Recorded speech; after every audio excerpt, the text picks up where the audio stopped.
ملفوظات حکیم الامت ہمیشہ رہتی ہے.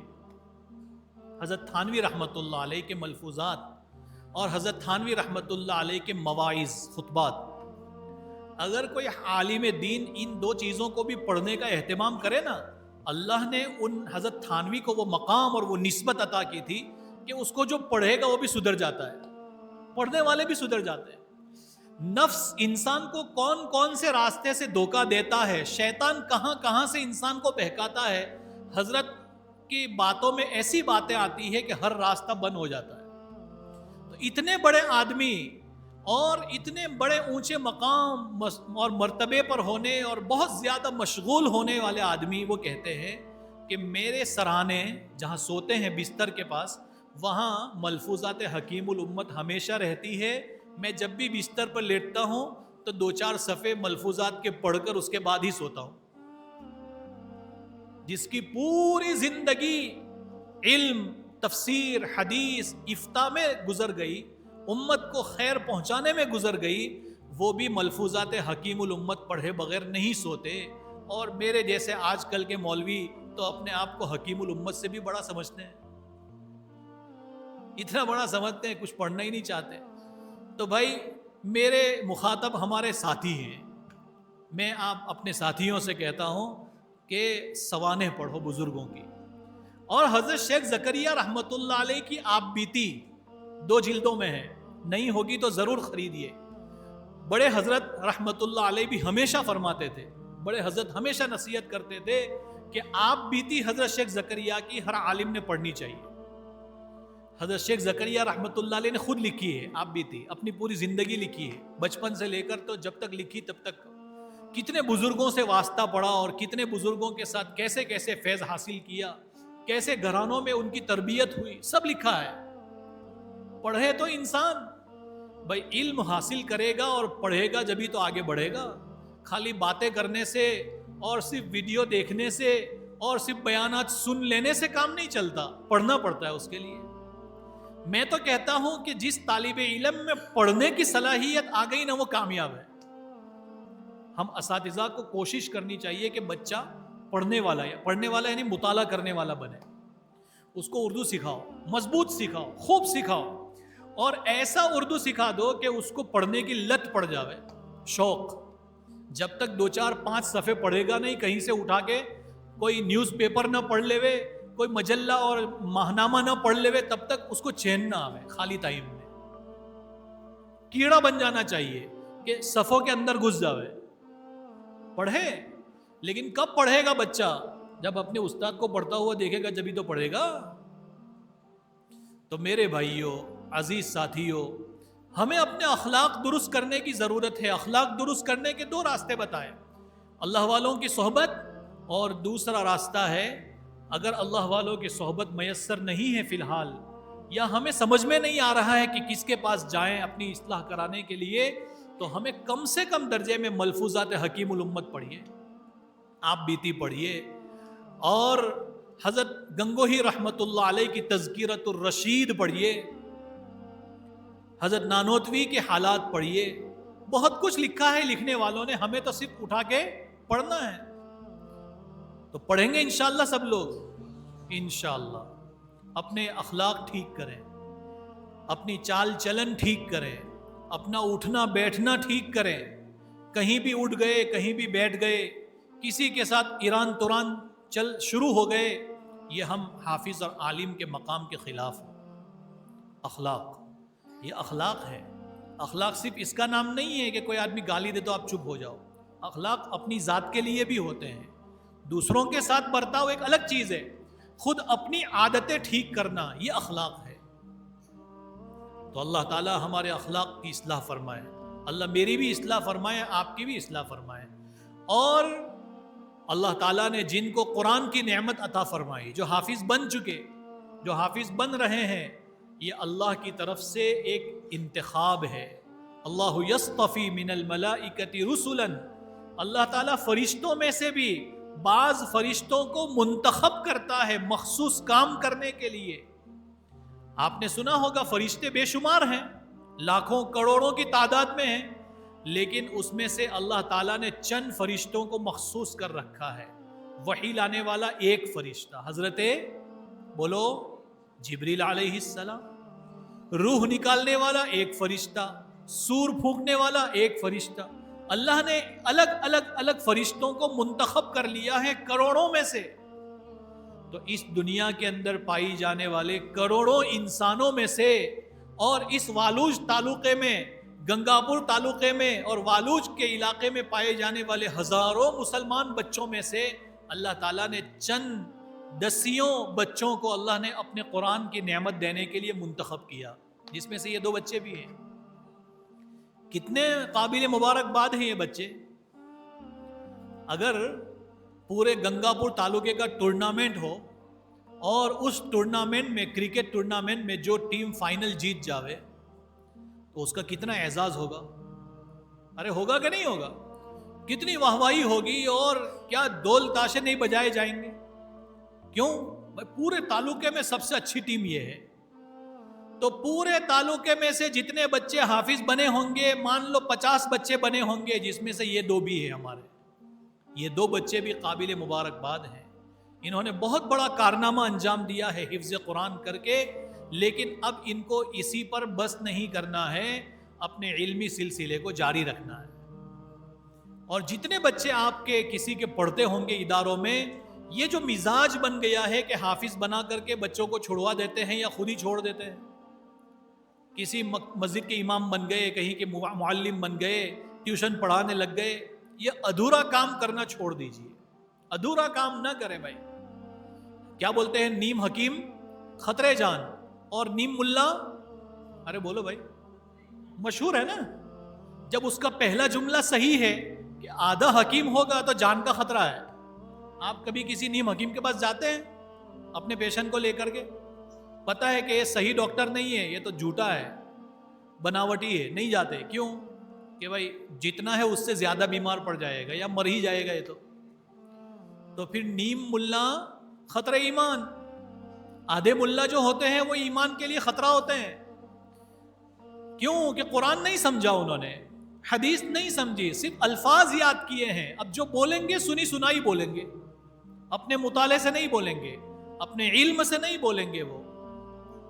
اس لیے یہ نیت کرے کہ انشاءاللہ کوئی بھی بچہ جس کو اللہ نے قرآن کے لیے منتخب کیا حفظ کے لیے، تو وہ اپنے آپ کو علم قرآن کے لیے بھی وقف کرے. خیرکم من تعلم القرآن وعلمہ. یہ نہیں کہا کہ من حفظ القرآن، تم میں بہترین وہ ہے جو قرآن سیکھے اور سکھائے.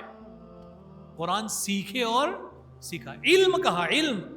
اگر یہ کہہ دیتے قرأ پڑھے اور اقرأ پڑھاوے تو آپ یہ کہہ سکتے تھے کہ خالی الفاظ یاد کر لینا بھی کافی ہے اور الفاظ پڑھا دینا بھی کافی ہے. بہت بڑی نعمت ہے، اس سے انکار نہیں ہے، لیکن یہ کافی نہیں ہے. کافی تب ہوگا جب انسان قرآن کو سمجھنے کی فکر کرے گا.